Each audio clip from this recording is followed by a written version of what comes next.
What is up, everyone? JD here. Hope you're doing well today. Got a new knife review to do with you. Let's jump into it.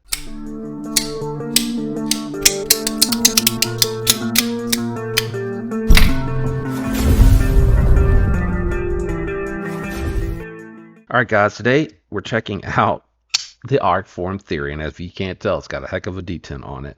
I haven't checked out too many knives from Arcform, and I always thought that the theory was a very interesting looking knife.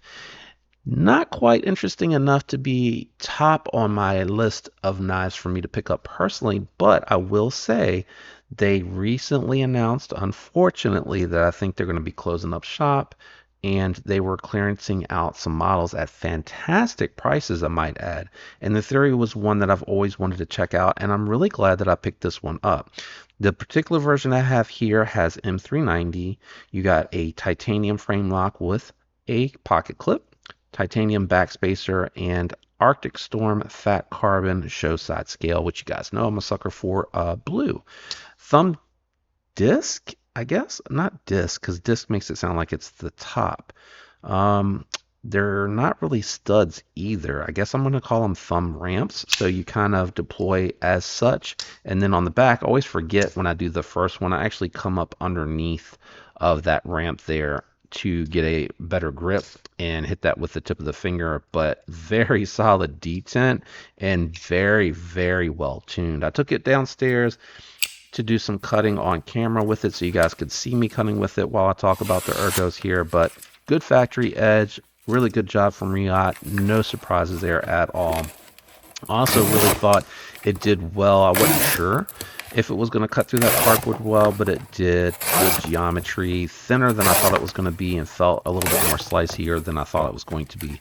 Pinch grip on this really surprised me as well. Wasn't quite sure where I was going to land on this one, but the little choil section here is a nice place to land while you're indexing, and it did a great job going through the cardboard. Very easy to control, very easy to cut with in a detailed manner.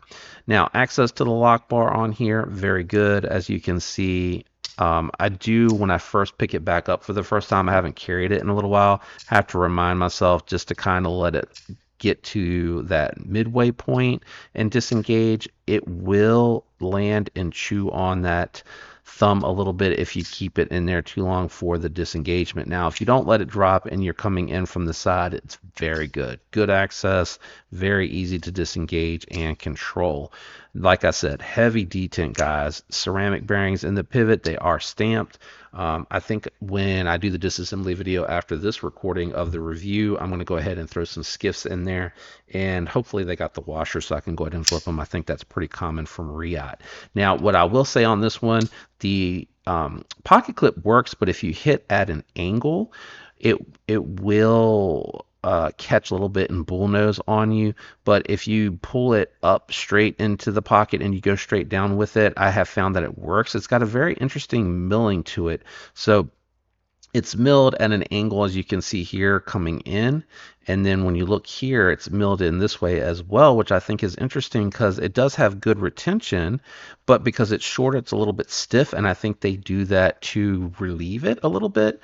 But I'll do my best to remember to record putting it in the pocket so that you can see that, what it looks like, and then you'll be able to tell from there. Now, it does have a nice crowned backspacer, which is interesting. When it gets to this point, the scale also is partially crowned. You can see here it's flat on the inside, but it's contoured, I guess is probably what I should say. It's not crowned. Backspacer is crowned. These are contoured to match the crown, and then when they get to the tip, they flatten it out here, and then they switch to like a box style chamfering to knock down the edges. This thing is really good ergonomically, guys. Very comfortable. I like how it swells back here to give your pinky and your ring finger that a little bit smaller mortar grip onto, and then even though it does get skinny here, it's still got enough materials there for you to get a really good, comfortable grip on. Nice and confident. Going to be great for pulling to cut at straps. And then, that reverse grip is going to work well for you too. Just a lot of positives. kind of regretting that I didn't pick these up a little bit sooner, and I think it's a little unfortunate that it's too late now that they're going to be closing because the Theory's a really cool design. Let's do some size comparisons. We'll weigh the knife, and then we'll wrap up with final thoughts and impressions. All right, guys, here are a couple of full-size folders that I have in my collection that I think are pretty popular and recognizable, so you can see very comparable to the Padre and the Manix 2 as far as the size is concerned. Let's do a couple more, and we'll grab the scale after that. All right, so we have the Havern and the Echo on the table here. The Echo is more of that medium-sized EDC, and then the Havern is more full-size. So you can see the Arcform Theory is closer in size to the Havern and is definitely more of a full-size knife. Let's grab the scale, then we'll do a lock bar test, and then we'll wrap up. All right, we got the scale out here. Let's cut it on and see what the Theory's weight is coming in at. So coming in at 4.3 doesn't surprise me. It is a full-size knife. You got, I believe, if I recall correctly, 0 milling on that lock bar side. You got a halfway, I wouldn't call it 3/4, but a halfway or a 50/50 back spacer, and then you got a pretty tall blade with a lot of M390 there, and instead of the round studs you have these ramps that are, you know, potentially going to weigh a little bit more than just your traditional round one. So not really surprised at that weight. Let's get the scale out of the way and grab our test tool. I say test tool, but it's a strap. Keep in mind, I haven't disassembled or cleaned or anything yet, so we're just going to test really quickly.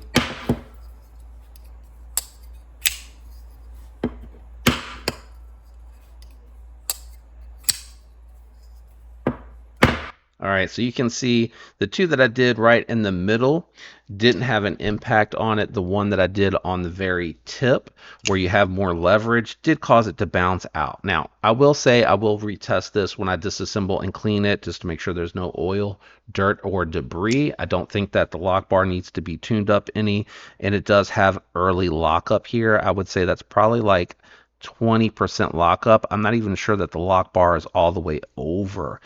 Just looking at it, I'll be able to tell better when it's disassembled, but you know, looking there, you can see there's some discoloration. That could be oil, could be any type of dirt or debris that's preventing it from getting a solid lockup. So I do want to be fair in the disassembly. I will retest if you're curious about that. If you're thinking about picking anything up that may be left over in their clearance sale, because I think for the money, it's a fantastic value, guys.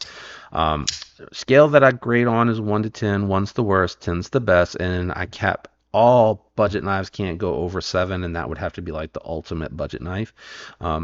Things that go into consideration is going to be money for value, the build, ergos, the way the knife performed, the aesthetics of the knife. To me personally, that's going to be a little subjective, because to me, one thing that may not look good may look good to you, or vice versa. And just the action overall. You know, I don't really go into fidget factor. I just, you know, how is the action when you're deploying it, and is there multiple means of deployment, because that can go in there and be a factor.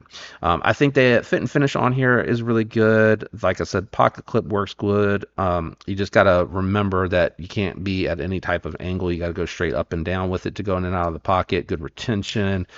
Blade's nice and slicey.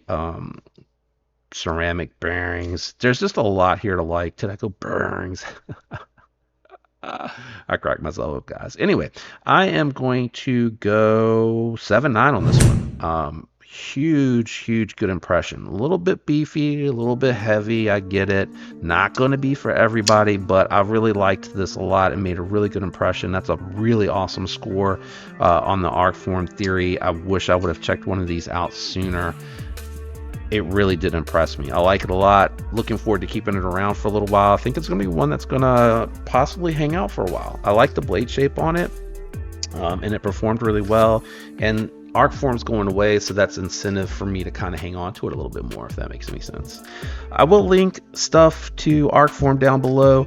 They are exclusive at Blade HQ and of course on the Arcform website, but I'm going to send you to Blade HQ first, because that link helps the channel a little bit, and then if not, check out Arcform. If you're looking at anything else and considering doing any shopping, when you use my links, it helps the channel, guys. So thank you for doing that. Special shout out to my channel member. You guys are amazing. I'm out of here. I hope you have a fantastic week. I'll catch you on the next one. Peace.